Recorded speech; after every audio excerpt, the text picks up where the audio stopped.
오늘 함께 보실 하나님 말씀은 에스겔 14장입니다. 에스겔 14장 1절부터 11절이고요. 설교 제목은 마음에 세워놓은 우상이라고 하는 제목입니다. 14장 1절에 그때에 이스라엘 장로들 중에 몇 사람이 내게 와서 내 앞에 앉으니 주의 말씀이 내게 임하여 말씀하시니라. 인자야, 이 사람들은 자기들의 마음속에 자기들의 우상들을 세워놓고 그들의 얼굴 앞에 그들의 죄악의 방해물을 놓았으니 그들로 내게 조금이라도 묻게 하랴. 그러므로 그들에게 고하고 그들에게 말하라. 주 하나님이 이같이 말하노라. 자기 마음속에 자기 우상들을 세우고 자기 얼굴 앞에 자기 죄악의 방해물을 놓고 선지자에게 나오는 이스라엘 집의 각 사람에게 나 주가 그의 우상의 많음을 따라 나오는 그에게 응답하리니 이는 그들이 그들의 우상들로 인하여 모두 나를 배반하였기 때문에 내가 그들 자신의 마음에 있는 이스라엘의 집을 취하려 함이라. 그러므로 이스라엘 집에 말하라. 주 하나님이 이같이 말하노라. 회개하라.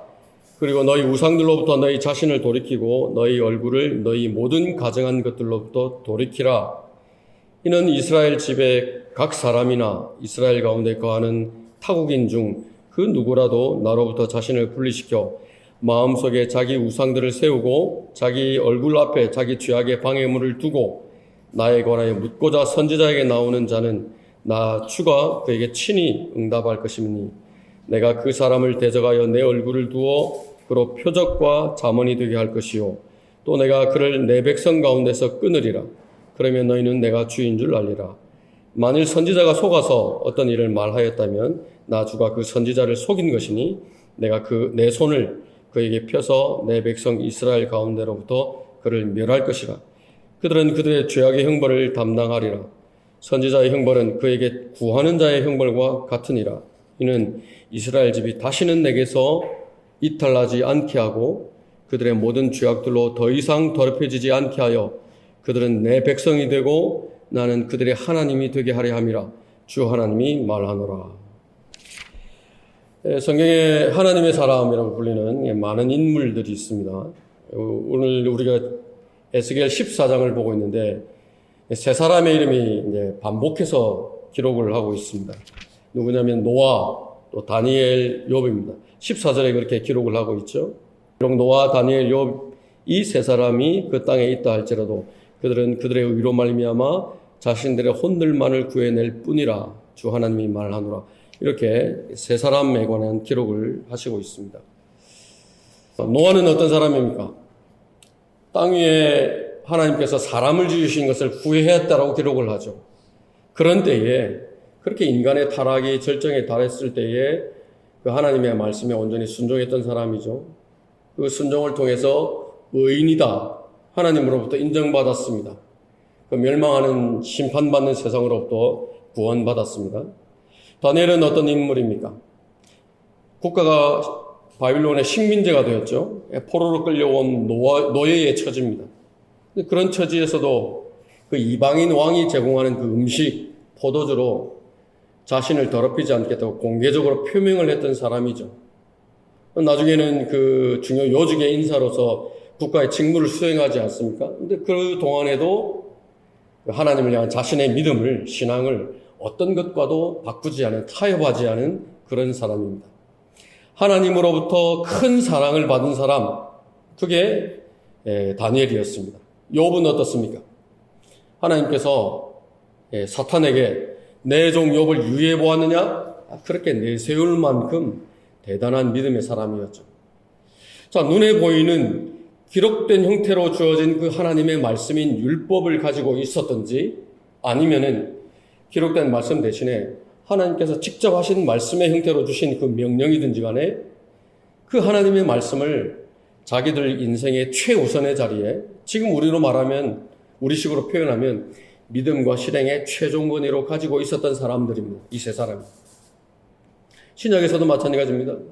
하나님의 사람으로 불렸던 그 디모데를 필두로 해서 그 하나님의 말씀을 내 믿음과 실행의 최종 권위로 두고 있는 그리스도인들 바로 여러분들입니다. 하나님의 사람들이죠. 그 하나님의 사람들에게 베드로전서 3장 12절에서 약속하시는 것이 하나가 있습니다. 그들을 항상 지켜보시겠다. 항상 지켜보시겠다고 말씀하시면서 그들의 기도에 늘 귀가 열려 있으시다. 그렇게 약속을 하십니다. 내가 마음속으로 드리는 기도든지 입을 열어서 하나님 앞에 말씀을 드리는 것이든지 하나님께서 들으시고 응답하시겠다라고 약속하시는 것입니다. 근데 오늘 우리가 살펴보는 이 본문에서 하나님께서 기도를 절대로 듣지 않으시겠다라고 하는 경우가 있습니다. 듣지 않으실 뿐만 아니라 오히려 하나님께서 작심을 하고 그 기도하는 사람을 속여버리는 경우가 있는데 그 마음에 하나님이 아닌 다른 것을 세워놓고 기도하는 사람입니다. 마음에 세워놓은 하나님이 아닌 다른 것, 그것을 오늘 우리가 본 본문에서는 뭐라고 표현을 하냐면 우상이다. 그렇게 말씀을 합니다. 아무리 외쳐도, 아무리 많은 사람들이 모여도, 아무리 선한 목적과 의도들을 모여서 줄줄줄 외우고 그것을 하나님 앞에 아랜다고 하더라도 그 마음에 세워놓은 우상을 해결하지 않는 한 하나님께서는 듣지 않으신다. 그렇게 말씀을 하는 겁니다. 두려운 말씀이죠. 자, 이스라엘. 하나님께서 기적적인 방법을 통해서 이스라엘을 이집트로부터 구출해 내셨죠. 그 이스라엘을 인도하시는 하나님의 백성입니다. 이스라엘은. 그 하나님 한 분만을 섬겨야 되는 하나님의 사람들이죠. 주는 나의 힘이시오 노래시며 주는 나의 구원이 되셨도다. 그렇게 구원의 기쁨, 구원의 감격, 그것을 노래하고 감사하면서 시작된 민족이 이스라엘입니다. 출애굽기 19장에서 하나님께서 시내산에 내려오셔서 그 이스라엘을 만나십니다. 내가 너희들을 제사장들의 왕국이 되게 하겠다. 하나님과 이방인 사이를 연결하는 그 중보자의 역할을 하는 그런 제사장 왕국으로 삼겠다. 너희를 내가 거룩한 민족이 되게 하겠다. 모세에게 말씀합니다. 물어보라. 백성들에게 가서 한번 물어보라. 내가 말한 그런 민족이 될 의향이 있는지 백성들에게 한번 물어보라고 물으십니다. 뭐라고 대답합니까? 주께서 말씀하신 모든 것을 우리가 다 지켜 행하리이다. 만장일치로 동의를 합니다. 하나님께서 마음을 받으시죠. 마음을 받으시고 계명을 주십니다. 백성들이 동의했기 때문에 계약을 체결하는 것입니다. 10가지 계명을 주셨는데 첫 번째 계명부터 세 번째 계명까지가 주 하나님을 올바로 알라라고 하는 말씀입니다. 그 이스라엘이 모르는 것이 하나가 있어요. 하나님은 그 이스라엘을 약속의 땅으로 인도하시는 주 하나님이시지만 반대로 절대로 그 약속의 땅에 들어가지 못하도록 방해하는 또 다른 신이 있는 것입니다. 무슨 수를 써서라도 그 이스라엘을 곁길로 가게 만들고 하나님이 아닌 다른 신을 그 하나님의 자리에 세우도록 만들고 그렇게 해서 이스라엘을 그 하나님의 약속의 말씀으로부터 떨어져 나가게 만드는 존재가 있다라고 하는 것을 알려주시는 것입니다. 첫 번째 계명 어떤 것입니까? 하나님을 사랑하라? 이웃을 사랑하라? 아니죠. 너는 내 앞에 다른 어떤 신들도 있게 하지 말지니라. 무슨 말입니까? 절대로 우상 섬기지 마라. 그 말이죠. 어떤 색인 형상도 만들지 말고 절하지도 말고 섬기지도 말라. 마음에 담아두지 말라. 그것이 첫째, 둘째, 셋째 계명입니다. 분명히 말씀하셨죠. 그 말씀을 지키지 않으면 이스라엘은 어김없이 딴 길로 가게 되어 있습니다. 하나님은 아시는 거예요. 이스라엘 백성들의 속성을 너무나 잘 아십니다. 에스겔 2장에서는 그 이스라엘 사람들에 대해서 뻔뻔스럽다고 말합니다. 완악한 마음을 가지고 있는 자들이라고 그렇게 말씀을 합니다. 그 인간이 가지고 있는 타락한 마음, 죄로 돌아가고 세상으로 돌아가고자 하는 그 악한 속성을 하나님께서는 너무나 잘 아시는 겁니다. 이집트 두 번 다시 돌아갈 곳이 아니다. 그렇게 말은 하는데 이미 본성은 그 이집트에 길들여져 있는 것입니다. 죄는 끔찍한 것이라고 하나님과 나 사이를 단절시키고 나를 저주하는 것이라고 고백을 하는데 죄에 길들여져 있기 때문에 스스로 죄로 돌아가는 것입니다. 상태가 좋을 때는 경배에도 열심히 참여하고 혼자 있을 때 또 부지런히 성경 찾아서 읽고 매일 아침 저녁 하나님 앞에 기도하고 하는 일들도 잘 풀리고 그럴 때는 괜찮죠. 어떤 이유에서인지 그런 기본들이 흐트러지면 어김없이 마음의 중심에 들어와서 자리를 차지하는 잘못된 대상이 있는데 그 그것이 바로 우상이라고 하는 것입니다. 해결하지 않으면, 그 우상을 해결하지 않으면 가나안 땅에 들어갈 수 없다. 그렇게 경고하시는 것입니다. 근데 우리가 아는 것처럼 어떻습니까? 이스라엘의 역사, 하나님을 섬긴 역사는 별로 없죠. 대부분의 기록들이 불순종하고 반역을 한 내용들입니다. 하지 말라고 하는 것 구태여합니다. 하라고 하는 것 키를 쓰고 안 합니다. 그것이 이스라엘의 대부분의 상태였는데 오늘 본문에서도 마찬가지인 겁니다. 3절을 한번 보시죠. 인자야, 이 사람들은 자기들의 마음속에 자기들의 우상들을 세워놓고 그들의 얼굴 앞에 그들의 죄악의 방해물을 놓았으니 그들로 내게 조금이라도 묻게 하랴. 마음속에 세워놓고 있는 우상 눈에 보입니까? 그 마음에 뭐가 들어있는지 보이지 않죠. 그러나 하나님은 정확하게 아는 겁니다. 사람은 알 도리가 없죠. 지금 이 이스라엘 백성 중에서 장로들 몇 사람이 에스겔에게 뭔가를 묻기 위해서 왔는데 이 사람들은 백성들을 대표하는 사람들이죠. 근데 하나님께서 지금 에스겔 선지자에게 미리 알려주시는 거예요. 너 앞에 나오는 그 사람들 지금 마음속에 우상이 세워져 있다. 그것이 죄악의 방해물로 놓여 있다. 알려주시는 겁니다. 누가 놓은 겁니까? 죄악의 방해물. 하나님이 놓았습니까? 자기 자신들입니다. 스스로 놓은 겁니다. 뭘 물으러 왔겠습니까? 하나님의 뜻이 어디 있는지 알려고 왔겠죠. 근데 하나님의 뜻을 묻기 위해서 온 사람들 마음에 우상이 세워져 있다는 겁니다. 뭐라고 말씀을 합니까? 그들로 내게 조금이라도 묻게 하랴. 어림없다는 말씀입니다. 우롱당하지 않는다. 우상이라고 하는 것이 그만큼 하나님 보시기에 가증스러운 것입니다. 무서운 것입니다. 5절에서 그 마음에 우상을 세워놓는 것은 하나님을 배반하는 것이다 고 말씀을 합니다. 5절 보시죠. 이는 그들의 우상들로 인하여 모두 나를 배반하였기 때문에 내가 그들 자신의 마음에 있는 이스라엘 집을 취하려 함이라. 하나님의 은혜를 저버리는 거예요. 그렇게 하나님의 은혜를 입은 사람이, 구원받은 사람이, 하나님의 진리를 존중한다라고 하는 사람이, 하나님을 섬긴다라고 말하는 사람이 하나님을 배반하는 것이 가능한 일인가? 근데 무수히 많이 일어난다는 겁니다. 어떻습니까? 우리가 세상 살 때에 누군가로부터 내가 도움을 받았다. 내가 어려운 처지에 있었는데 누군가로부터 도움을 받아서 해결을 했다. 그럼 어떻습니까? 그 사람의 은혜를 갚으려고 노력하죠. 갚지는 못한다고 하더라도 배반하지 않으려고 하는 것이 인지상정이죠. 그런데 그 넘치는 은혜와 자비를 하나님으로부터 받은 사람인데 그 하나님을 배반한다는 겁니다. 무엇입니까? 마음에 하나님이 아닌 다른 것을 세워놓는다는 것입니다. 자, 우상. 우리가 알고 있는 성경의 지식들 통해서 한번 판단을 해봅니다. 하나님의 말씀에 의하면 우상은 뭡니까? 아무것도 아니죠. 아무것도 아닙니다. 제사상에 올려놓은 음식 먹으면 됩니까? 안 됩니까? 그걸 가지고 싸운 교회가 있죠. 고린도 교회. 우상들은 세상에서 아무것도 아니며 하나님은 한 분밖에 계시지 아니한다는 것이라. 그렇게 결론을 내립니다. 원래 돌덩어리잖아요. 원래 나무 토막이죠. 잘 깎고 잘 다듬어서 형상을 만들어 놓았는데 그게 조선시대에 만든 것이다. 그래서 박물관에 갖다 놓는 거예요. 그게 고려시대에 만들어 놓은 것이다. 그래서 무슨 능력이 있는 것처럼 받들기도 합니다. 마음에 안 든다고 화내는 것 보신 적 있으십니까? 제사상에 상처를 하나 놨는데 정성이 부족해. 음식이 마음에 안 든다고 그 사진 속에 있는 조상님이 벌떡 일어나가지고 화를 내는 것 보신 적 있으십니까? 반대로 너무 흡족하다. 너무 잘 먹었다. 그렇게 껄껄 웃는 것 보신 적 있으십니까? 사람이 하는 대로 맡겨야 되죠.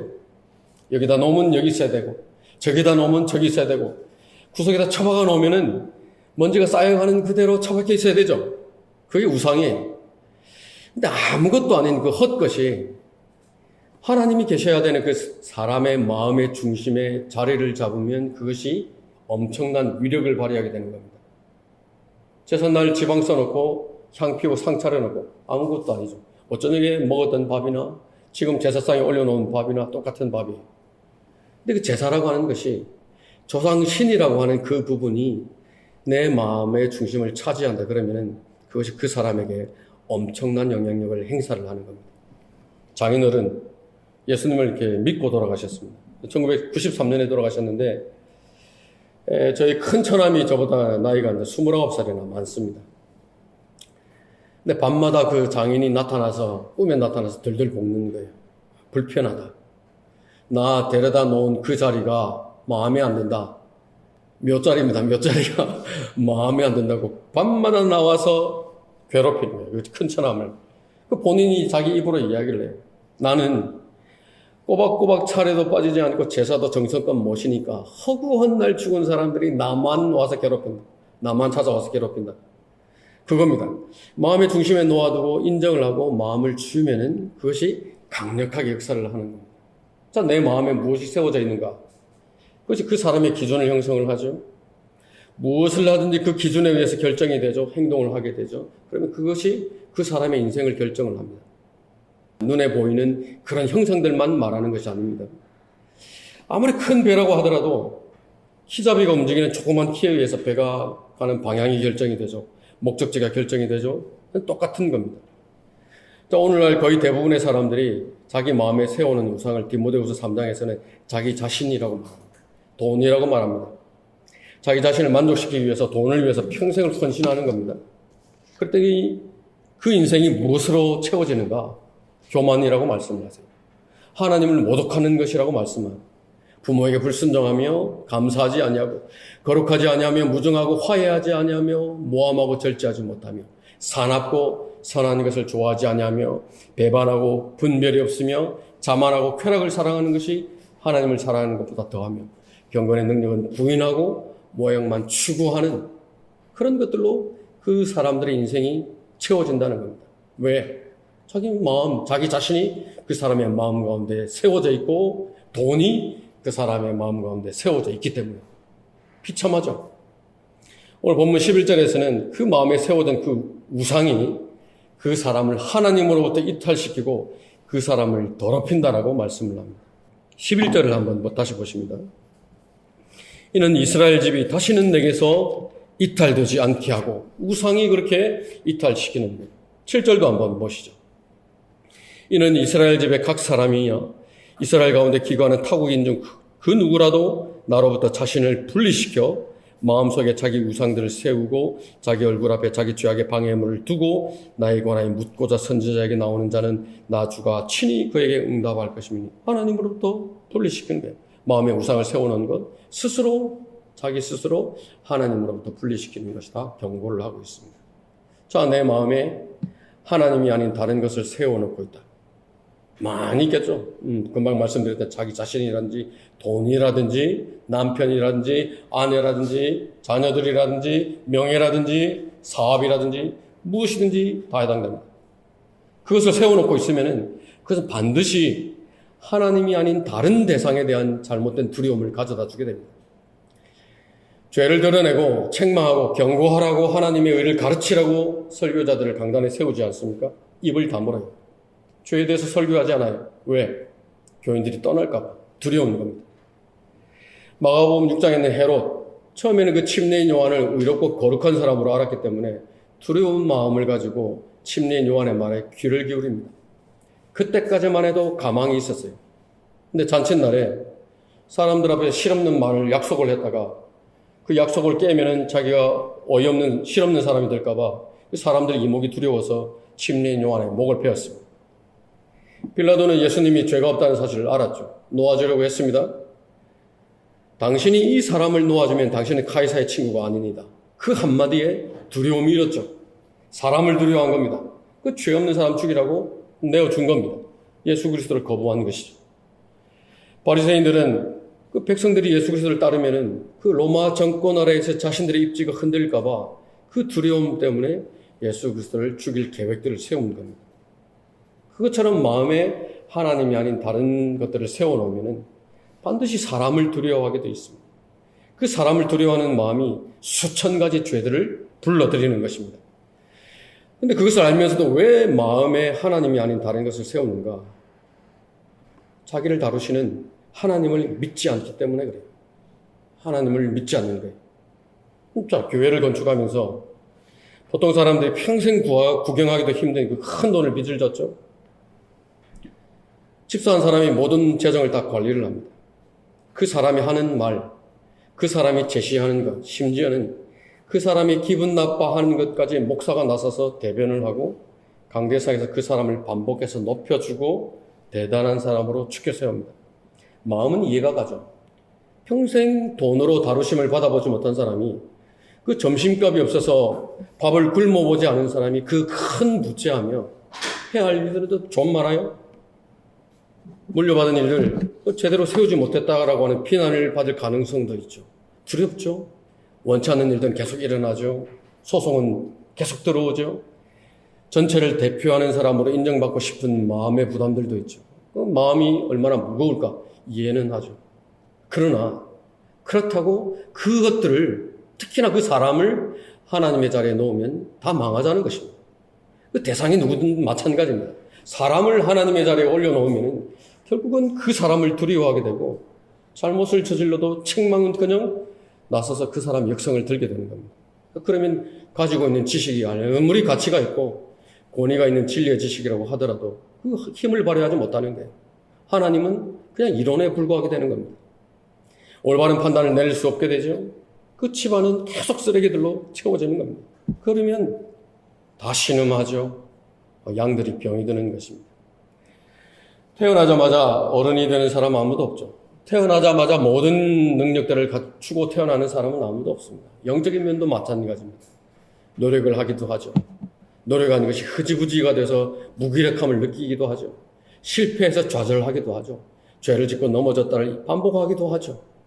성공을 하고 희열을 느끼며 하나님 앞에 감사를 드리기도 하죠. 그것을 통해서 더 나은 것들을 기대하기도 하죠. 그런 모든 것들을 하나님께서는 골고루 경험하게 하시는 겁니다. 그런 과정을 통해서 성장하게 하시고 비로소 성취의 때를 맞게 하시는 겁니다. 비로소 칼멜산에 서 있던 엘리야처럼, 다니엘처럼, 사도 바울처럼 그런 믿음의 사람으로 세워지게 되는 것입니다. 그것이 하나님께서 우리를 다루시는 과정이에요. 마음에 그 하나님이 아닌 다른 것을 세워놓으면, 사람을 두려워하면 그런 하나님의 다루심 전혀 인식할 수 없게 됩니다. 하나님께서는 분명히 말씀하시는 의도가 있어요. 근데 그 하나님의 의도대로 받아들이지 못하게 되는데, 마음의 어떤 형태이든 우상을 세워놓았기 때문에 그런 것입니다. 맡겨야 되죠. 하던 일 중단하고 잘못을 정직하게 하려고 다시 하나님 한 분께 시선을 고정하고, 다른 사람이 아니라 나에게 하신 그 말씀이 있는데 그 말씀을 내가 하나님 앞에 들으려고 해야 하나님께서 빛을 주시는 것입니다.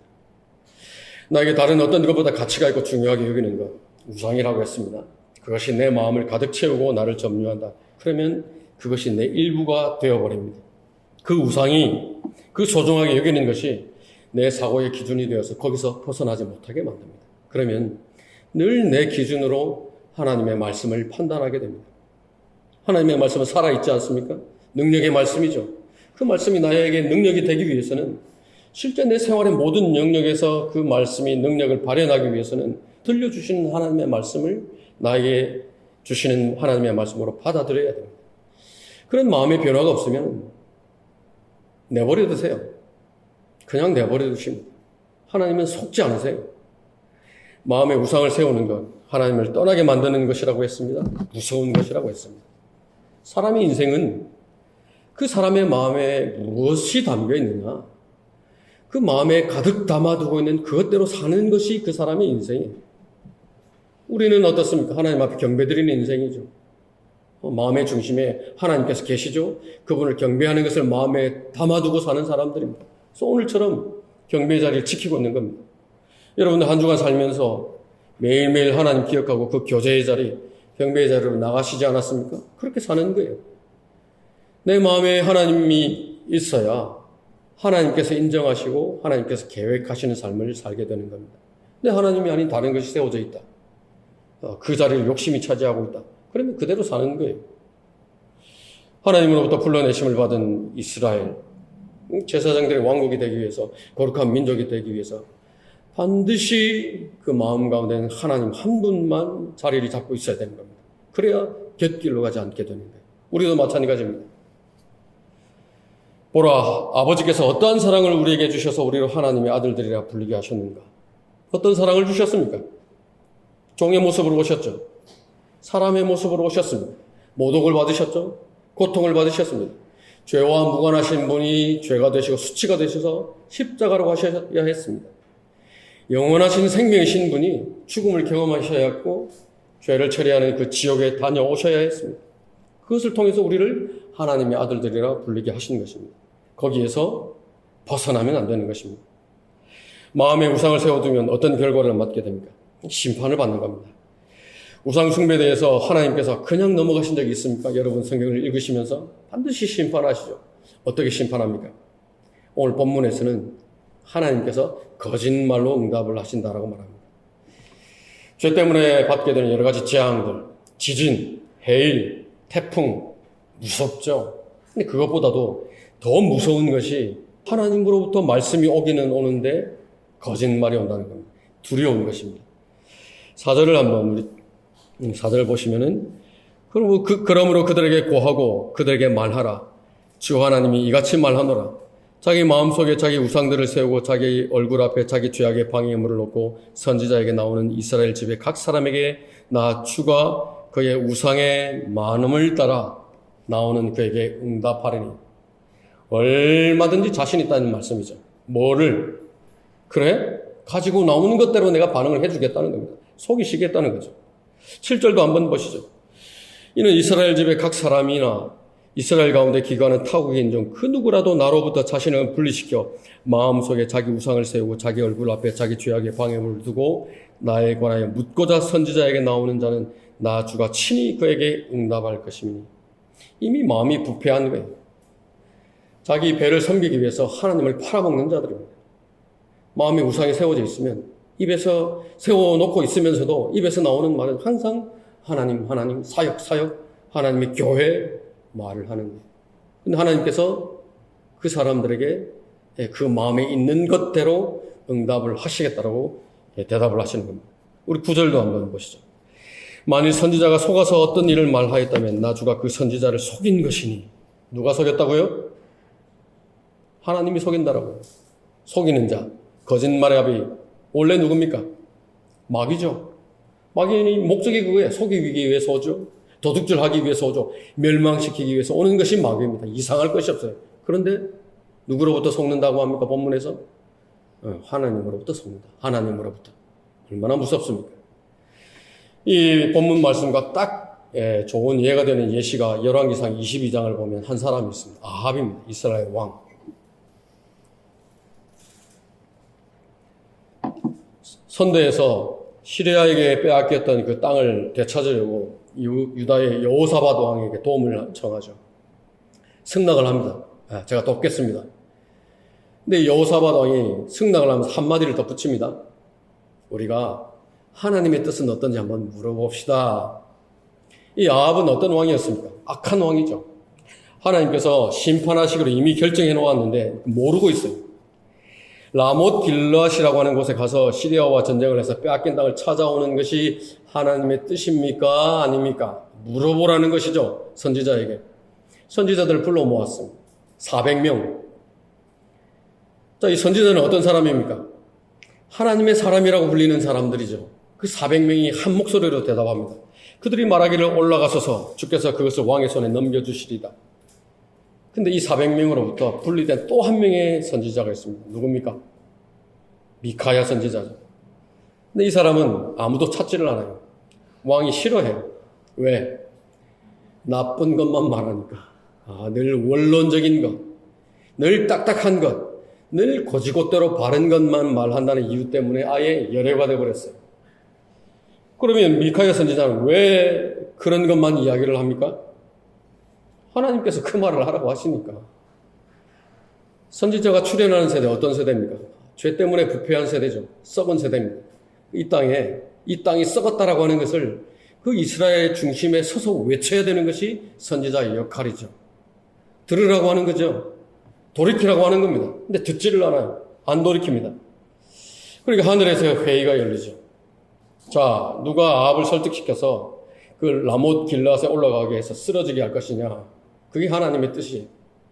라못 길르앗에 보내서 죽이시는 것이 하나님의 뜻이에요. 무엇 때문에 그렇습니까? 우상 숭배 때문입니다. 한 영이 나오죠. 뭐라고 하는지 한번 들어보십시오. 한 영이 나와 주 앞에 서서 말하기를 내가 그를 설득시키겠나이다 하자 주께서 그에게 말씀하시기를 어떻게 하겠느냐 하시니 그가 말하기를 내가 나가서 거짓말하는 영이 되어 그의 모든 선지자들의 입에 있겠나이다 하므로 주께서 말씀하시기를 내가 그를 설득하여 이루라. 나가서 그렇게 하라 그 말씀이죠. 그렇게 해서 그 거짓말하는 영을 400명의 선지자들에게 들어가게 하신 잘못된 예언을 내가 하게 하겠습니다. 그렇게 이야기를 했던 겁니다. 자, 그런데 선지자들은 어떻습니까? 400명의 선지자들 100% 확신해요. 이 사람들은 자기 생각이에요? 자기 생각이 아니라 초자연적인 영의 계시를 받은 거예요. 그것을 듣는 사람들의 입장에서는 어때요? 저거는 하나님의 음성이에요. 그 시드키야라고 하는 거짓 선지자가 나와서 미카야가 올바른 소리를 하니까 미카야의 뺨을 후려치죠. 주의 영이 언제 나한테서 너한테로 가서 그런 말씀을 하시더냐. 얼마나 대단한 믿음의 사람입니까? 자기는 초자연적인 계시를 받아서 예언을 하고 왕에게 승리를 보장했는데 어디서 존재감도 없는 게 와가지고 그러면 죽는다라고 그러면 전쟁에서 진다라고 이야기를 하는 겁니다. 화를 내죠. 언제 주의 영이 내게 임해서 내가 예언한 말과 반대되는 말을 너에게 하게 했다는 말이냐. 마음에 우상이 세워진 사람 얼마든지 하나님으로부터 속을 수 있습니다. 기도할 때도 마찬가지입니다. 내 마음에는 이미 뭔가를 하기로 결정을 해놓았어요. 다만 기도라고 하는 그 요식 행위를 통해서 그것을 정당화하는 거예요. 형제들에게 기도 부탁을 하죠. 교회에게도 알립니다. 기도하라고. 근데 마음에는 이미 정해놓았어요. 그러면 어떻게 세뇌를 당하는겁니까? 하나님의 뜻이라고. 확신한다고. 속여버리는 거죠. 누가 속입니까? 하나님께서 속여버리는 거예요. 얼마나 무서운 일입니까? 마음에 우상을 세운 사람을 하나님께서 심판하시는데 죄악의 형벌을 담당해야 된다. 그렇게 말씀을 합니다. 10절을 우리 다시 한번 보시죠. 그들은 그들의 죄악의 형벌을 담당하리라. 선지자의 형벌은 그에게 구하는 자의 형벌과 같으니라. 좀 이상하지 않습니까? 자기 마음에 우상을 세워놓고 하나님 앞에 물으러 나오는 선지자들, 하나님께서 그 사람들에게 심판을 내리는 것은 이해가 되죠. 그런데 왜 그 선지자를 따르는 많은 군중들도 똑같은 심판을 받아야 됩니까? 결론은 뭐냐? 소경을 인도하는 사람이나 소경이나 동일하게 구렁텅이에 빠진다라고 하는 사실입니다. 왜 그러냐? 하나님께서 그 선지자들을 믿고 따르는 사람들의 마음까지도 아시기 때문에 그렇습니다. 그 사람들이나 그 사람들을 앞에서 이끄는 사람이나 마음이 잘못된 것이죠. 영적인 자세가 잘못된 거예요. 하나님을 사랑하고 진리를 존중하고자 내가 손해를 보더라도 그 하나님의 진리를 따르겠다라고 하는 그런 마음이 없는 거예요. 자기 욕심이 있는 거예요. 자기 욕심, 자기 욕망을 이루기 위해서는 이용해 먹는 사람들입니다. 자, 여러분은 어떠십니까? 여러분 마음의 중심에 하나님이 분명히 자리 잡고 계십니까? 내 마음의 중심에 예수 그리스도께서 계시는 것입니까? 그러면 속아 넘어갈 일이 없습니다. 어떤 때는 잘 몰라서 잠깐 속을 수도 있습니다. 그렇다 하더라도 내가 정직한 마음의 자세를 가지고 있으면 하나님께서 구출해 줄 방법을 마련을 하십니다. 해결해 주시는 거예요. 알려주시는 겁니다. 내 마음의 중심에 하나님도 없고 예수 그리스도 없고 진리도 없고 온통 내 개인적인 생각과 개인적인 이익으로 채워져 있다. 입으로는 진리, 최종권이 외친다. 그러면 여지없이 잘못된 인도자를 따라가게 되는 겁니다. 하나님께서는 한 가지만 보세요. 진리를 사랑하는 마음이 있느냐? 진리를 존중하느냐? 그 진리를 내 생각보다, 내 체면보다, 내 결정보다, 내 무엇보다 우위에 두느냐? 간정을 다 잃어버리죠. 하나님 앞에서 간정을 잃어버린다. 손실 아닙니까? 하나님께서 주신 간정들은 다 무엇과 연결이 되어 있습니까? 유업과 연결이 되어 있죠. 하나님께서 약속하신 보상과 연결이 되어 있죠. 통치와 연결이 되어 있죠. 그걸 간정을 잃어버린다. 손해를 보는 것입니다. 한 가지를 더 말씀하시는데 8절을 한번 보시죠. 8절에 내가 그 사람을 대적하여 내 얼굴을 두어 그로 표적과 자문이 되게 할 것이요. 마음에 우상을 세웠더니 하나님께서 심판을 하셔서 비참하게 되었더라. 그런 부정적인 표적이 되고 부정적인 자문이 되게 하신다. 발람, 한 손에는 진리를, 한 손에는 돈을, 하나님께서는 분명히 두 주인을 섬길 수 없다고 말씀하시는데 끝까지 포기하지 않고 두 개를 같이 가지고 가다가 결국 어떻게 됐습니까? 멸망한 사람이다. 부정적이죠. 사울, 하나님의 말씀을 자의적으로 해석하고 부분적으로 순종하다가 자기 이익 때문에 결국은 왕국도 빼앗기고 비참한 최후를 맞은 왕이다. 얼마나 부정적입니까? 탐욕에 사로잡혀서 하나님께서 금하신 여리코의 물건들을 취하고 숨겨놓았다가 그 약속의 땅에 들어가지도 못하고 돌에 맞아 죽은 사람 누굽니까? 아칸이죠. 얼마나 부정적입니까? 그렇게 부정적인 표적이 되고 부정적인 자문이 되게 하시겠다고 말씀합니다. 누구를? 마음에 우상을 세워놓고 하나님을 찾는 사람들을. 잊어서는 안 됩니다. 우리에게 심각한 교훈으로 주시는 말씀입니다. 같이 잘 동행하다가 마음에 세우던 우상을 철회하지 못해서 다른 길로 접어들었다. 더럽혀졌다고 말씀합니다. 비참한 것은 그 마음을 고쳐먹지 않으면 돌아올 계기마저도 잃어버리게 된다라고 하는 것입니다. 그것이 지도자였던 그 지도자를 따랐던 사람들이든 마음에 세워둔 우상을 해결하지 못한 사람은 모두 동일한 결과를 맞게 되는 겁니다. 껍데기는 껍데기일 뿐이에요. 외양은 아무것도 아닙니다. 준엄하게 경고를 하시는 것입니다. 왜 우상을 세우지 말라고 하십니까? 왜 다른 신들은 생각조차 하지 말고 나만 섬기라고 합니까? 왜 나만 사랑하라고 하십니까? 왜 내 마음에 그 하나님 한 분으로 가득 채워놓으라고 하십니까? 그것만이 유익하기 때문입니다. 자식을 바라보는 어머니의 마음, 뭘 원합니까? 자식이 건강한 것만 바라죠. 자식이 잘 되는 것만 바라죠. 그 하나에만 관심을 두죠. 자식이 안전한 것, 그것 하나에만 초점을 둡니다. 그 어머니의 마음으로 너희 마음에 나 한 사람으로 가득 채우라고 하나님께서 말씀을 하는 거예요. 마음에 우상을 세우지 말라고 하시는 겁니다. 사람은 하나님을 두려워해야 안전하죠. 타락한 본성이 있기 때문에 그래요. 그래야 하나님께서 일일이 손을 잡아서 끌어주시지 않으면 곁길로 갈 수밖에 없는 거예요.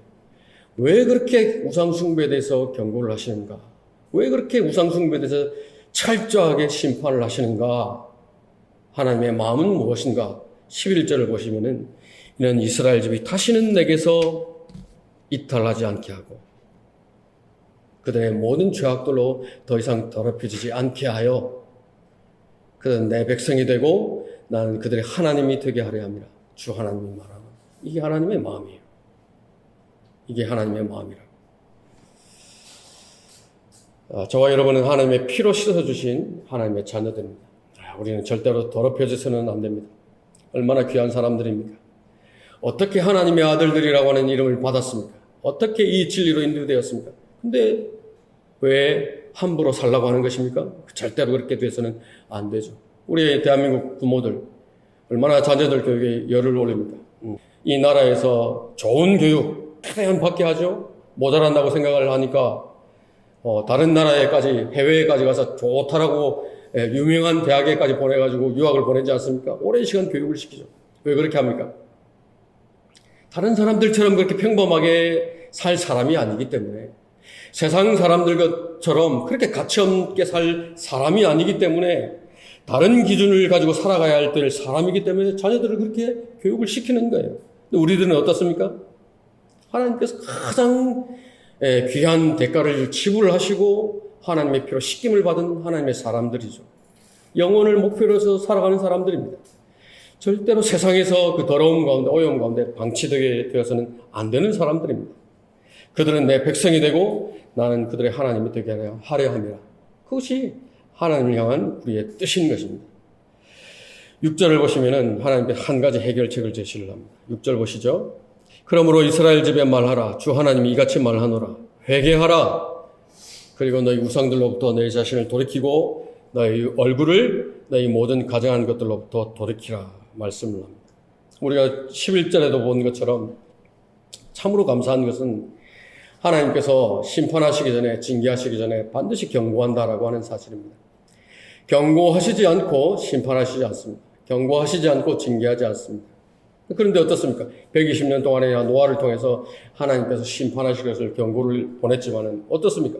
미련하기 때문에 어리석기 때문에 모든 사람들이 한 귀로 듣고 한 귀로 흘려버리죠. 회개하라고 말씀을 합니다. 하나님을 배반한 사실에 대해서 회개하라.